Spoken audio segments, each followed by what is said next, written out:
Hi friends, welcome to our channel. ఈరోజు వీడియోలో నేను మీకు టేస్టీ అండ్ హెల్దీ రెసిపీ నూనె కానీ నెయ్యి కానీ లేకుండా మోతీచూర్ లడ్డు ఎలా చేసుకోవాలో చూపించబోతున్నాను. మనకి బయట అయితే మోతీచూర్ లడ్డుని ఆయిల్లో డీప్ ఫ్రై చేస్తారు కదా, బూందీలని. ఇది అలా కాకుండా కొంచెం డిఫరెంట్గా మనం ఇంట్లోనే హెల్దీగా ఈ రాఖీ పౌర్ణమికి స్పెషల్గా ఈ లడ్డులని ఇంట్లోనే చేసుకోవచ్చు. అండ్ టేస్ట్ కూడా చాలా బాగుంటుంది ఫ్రెండ్స్. నోట్లో వేయగానే అలా సాఫ్ట్గా మెల్ట్ అయిపోతుంది. అండ్ ఇప్పుడు ఈ లడ్డు ఎలా చేసుకోవాలో చూద్దాం. నేను ఒక బౌల్లో 2 కప్స్ వరకు శనగపిండిని తీసుకున్నాను. ఆ తర్వాత కొద్దిగా సాల్ట్ వేసుకోవాలి, చిటికెడు వేసుకున్నా సరిపోతుంది. ఆ తర్వాత 1/2 టీ స్పూన్ వరకు వంట సోడాని వేసుకోవాలి. అలాగే ఫుడ్ కలర్ వచ్చేసి 1/2 టీ స్పూన్ వరకు వేసుకుంటే మనకి లడ్డు అనేది కొంచెం కలర్ఫుల్గా ఉంటుంది చూసేటప్పుడు. ఇలా అన్నీ వేసాక బాగా మిక్స్ చేసుకొని కొద్దిగా వాటర్ వేసుకుంటూ దీనిని కలుపుకోవాలి. పిండిని ఇక్కడ నేను చేయితో కాకుండా విస్కర్తో కలుపుకుంటున్నాను. ఇక్కడ దీనితో కలపడం వలన మనకి ఉండలు లేకుండా పిండి అనేది కూడా చాలా చక్కగా కలిసిపోతుంది.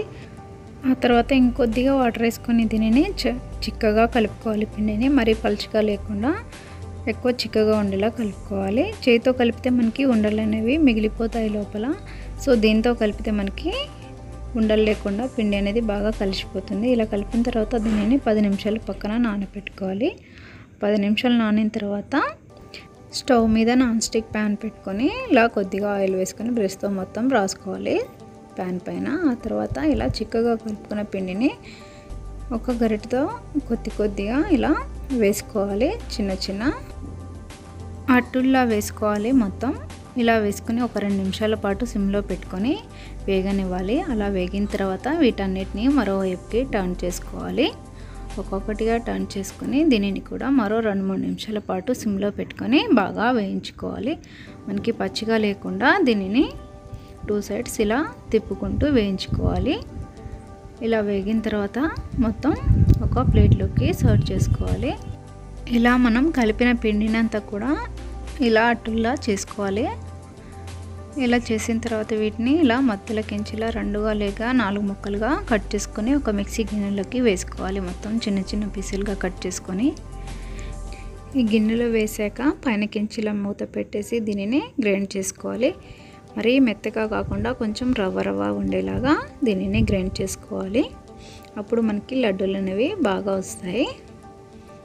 ఇలా నేను 2 టైమ్స్ పెట్టుకొని దీనిని ఇలా గ్రైండ్ చేసుకున్నాను, కొంచెం రవ్వగా ఉండేలాగా. ఇలా అయిన తర్వాత దానిని పక్కకు పెట్టేసి ఒక కడాయిలో 2 కప్స్ వరకు ఇక్కడ బెల్లాన్ని తీసుకోవాలి. ఎందుకంటే 2 కప్స్ వరకు మనం పిండి తీసుకున్నాం కాబట్టి దానికి సరిపడా 2 కప్స్ వరకు బెల్లం తీసుకుంటే మనకి లడ్డూలు అనేవి జ్యూసీగా వస్తాయి. ఆ తర్వాత ఈ 2 కప్స్ బెల్లంకి 1/2 కప్పు వరకు వాటర్ని వేసుకొని ఆ తర్వాత స్టవ్ మీద పెట్టుకొని దీనిని పాకం ప్రిపేర్ చేసుకోవాలి. ఇలా గరిటెతో కలుపుకుంటూ పాకంని ప్రిపేర్ చేసుకోవాలి.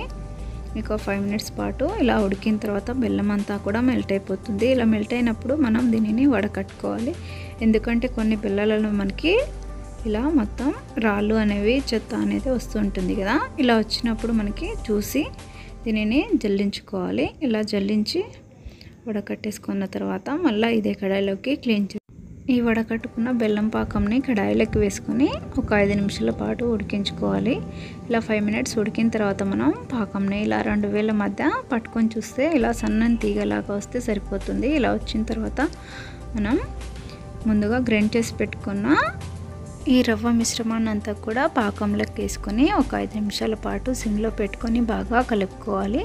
మనకి కొంచెం పచ్చిగా లేకుండా ఆ పాకం అంతా కూడా ఈ రవ్వకి పట్టేలాగా, పిండికి పట్టేలాగా బాగా కలుపుకుంటూ దీనిని కలుపుకోవాలి.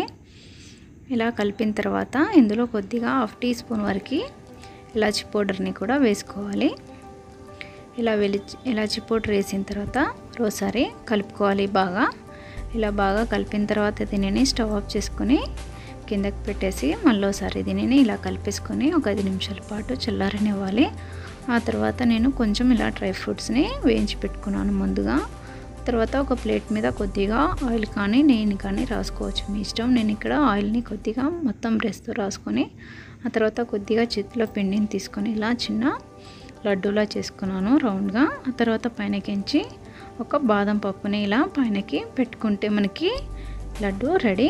ఇలా అన్ని లడ్డూలని చేసుకొని పైనకించి ఇలా చిన్న బాదం పప్పు ముక్కని పెట్టుకుంటే మనకి ఎంతో టేస్టీగా ఉండే oil free motichoor laddu ready. చూసారు కదా ఫ్రెండ్స్, ఇలా అన్ని లడ్డూలను చేసుకుని ఒక ప్లేట్లో సర్వ్ చేసుకుంటే healthy and tasty motichoor laddu ready friends. Oil free laddu. And మనకి ఇది ఇంట్లోనే ఈ రాఖీ పౌర్ణమికి స్పెషల్గా మీరు బయట కొనే పని లేకుండా ఇంట్లోనే హెల్తీగా చేసుకోవచ్చు. కొంచెం బెల్లం పాకం ఎక్కువ వేసుకుంటే మనకు ఇంకా జ్యూసీగా వస్తుంది లడ్డు అనేది. ఇక్కడ నేను ఒక లడ్డుని ఇలా పలకొట్టి చూపిస్తున్నాను. లోపల కూడా చాలా మెత్తగా ఉంటుంది, సాఫ్ట్గా. ఇలా మనకి పట్టుకొని చూసినప్పుడు మొత్తం మెల్ట్ అయిపోతుంది చేతిలోనే. అండ్ టేస్ట్ కూడా చాలా బాగుంటుంది ఫ్రెండ్స్. మీరు కూడా తప్పకుండా ట్రై చేయండి ఈ రాఖీ పౌర్ణమికి. అండ్ ఈ వీడియో కనుక నచ్చినట్లయితే లైక్ చేయండి, షేర్ చేయండి. మా ఛానల్ని సబ్స్క్రైబ్ చేయడం మాత్రం మర్చిపోకండి ఫ్రెండ్స్. అండ్ ఎలా వచ్చిందో కామెంట్ సెక్షన్లో షేర్ చేయండి. Thanks for watching.